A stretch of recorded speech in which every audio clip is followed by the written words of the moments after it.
ब्रह्मा गुरु विष्णु गुरुदेवो महेश्वर गुरु साक्षात् परम ब्रह्म तस्मै श्री गुरवे नमः। जय जगन्नाथ दर्शक बंधु, जय गुरुदेव। जगतर नाथ जगन्नाथ समस्त को खुशी रखंतु, आनंद रखंतु, समस्त जीवन में हस खुशी भरी दिंतु। तबे दर्शक बंधु, आज ये कार्यक्रम माध्यम आम आलोचना करवा स्वप्न फल विचार विषय। स्वप्न फलर अर्थ कौन, क्यों क्यों स्वप्न शुभप्रद होता है, क्यों स्वप्न अशुभप्रद होता है। ये स्वप्न माध्यम आपण को अनेक शुभ अशुभ संकेत प्राप्त होता है। तेज दर्शक बंधु, धर्मज्ञान टीवी यूट्यूब चैनल परिवार को आपण मान स्वागत। जो मित्र माने हमारे चैनल को लाइक शेयर और सब्सक्राइब करना से माने लाइक शेयर और सब्सक्राइब करने को कदापि भूलु नहीं। दर्शक बंधु, आज ये कार्यक्रम में आलोचना करबा क्यों फूल आपण स्वप्न रे देखिले कि प्रकार फल लाभ होता है। ज्योतिष शास्त्र स्वप्न शकुन शास्त्र बा स्वप्न फल समीक्षा बा स्वप्न फल विचार द्वारा आपण ये कार्यक्रम टी देखुंत, जहाँकि ज्योतिष शास्त्र सम्मत अटे। तेणु आज आम जानिबा जे क्यों फूल को आम स्वप्न रे देखिले से फूल दृश्य आम पाई शुभकारक संकेत आनी था। आज विशेषकर 10 गोटी फूल विषय आलोचना करबा कार्यक्रम माध्यम। तेबे क्यों क्यों फूल देखिले क्यों क्यों प्रकार शुभ फल प्राप्त हुए, आसंतु से विषय आलोचना करबा। प्रथम पुष्पराज चंपा। चंपा फूल को जदि आपण स्वप्न माध्यम देखती तेबे आपण जानिबे खूब कम समय व्यवधान रे आपणकर प्रेम संपर्क एवं शत्रु जदि सृष्टि होती आपण जीवन में कहीं ताहा मित्रवत फल प्रदान करिबो। अर्थात आपणकर शत्रु नतमस्तक ही आपण सहित शुभ संपर्क स्थापन करने आपणक निकटतर।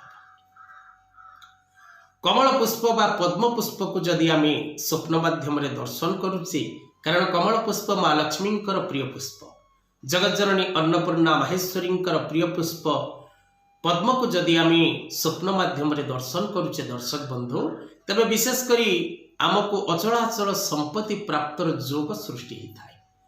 अनेक स्थान आकस्मिक भाव में अर्थ प्राप्तिर जोग सृष्टि हुए।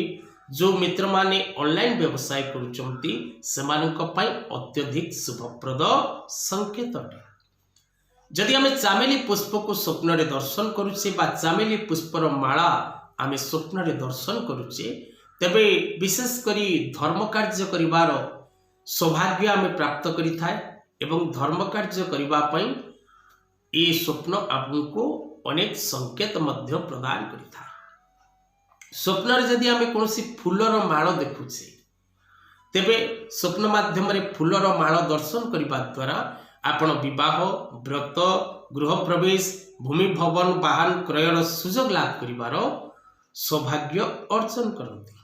जदि स्वप्न माध्यम आपण गोलाप फूलर स्वप्न देखती, तेबे दर्शक बंधु विशेषकर आपणकर प्रेम संपर्क रे निबिड़ता आसी थाए। परिवार मध्य होइथिबा मतभेद शुभ फल प्रदान करिथाय। उभयंक मध्य पारिवारिक व्यक्ति विशेष मान मध्य सुसंपर्क स्थापन होता है, मान सम्मान वृद्धि घटी थाए एवं आपणकर पद पदवी परिवर्तन कर्म क्षेत्र में मान सम्मान लाभर जोग सृष्टि होता है।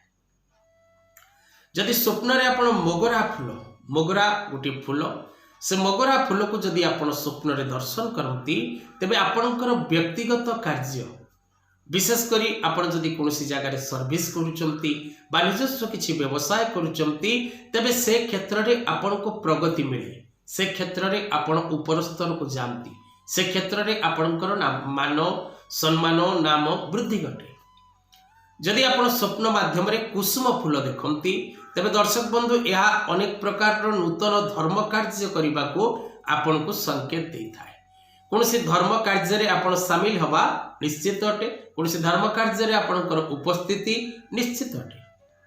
जदि स्वप्न रे दर्शक बंधु आपण फूल बगीचार स्वप्न देखती, अर्थात कौन सबुज फूल बगीचा हस खुशी रे फूल मान खेलुथिबे सुवर्ण प्राय बगीचा होइथिबो, जदि आपण गोटे चीर सबुज बगीचार स्वप्न देखती, तेबे आपण जानिबे दर्शक बंधु जे आपणक पाई प्रत्येक कार्य सफलता मिलवा निश्चित अटे एवं आपण प्रत्येक कार्य विजय लाभ करने सहित प्रत्येक क्षेत्र में आपण सम्मानित हवा धन संपदा प्राप्त करवा चिर आयु सुख आयु एवं सुस्थ शरीर लाभ करने सहित मानसिक शांति प्राप्त करवा।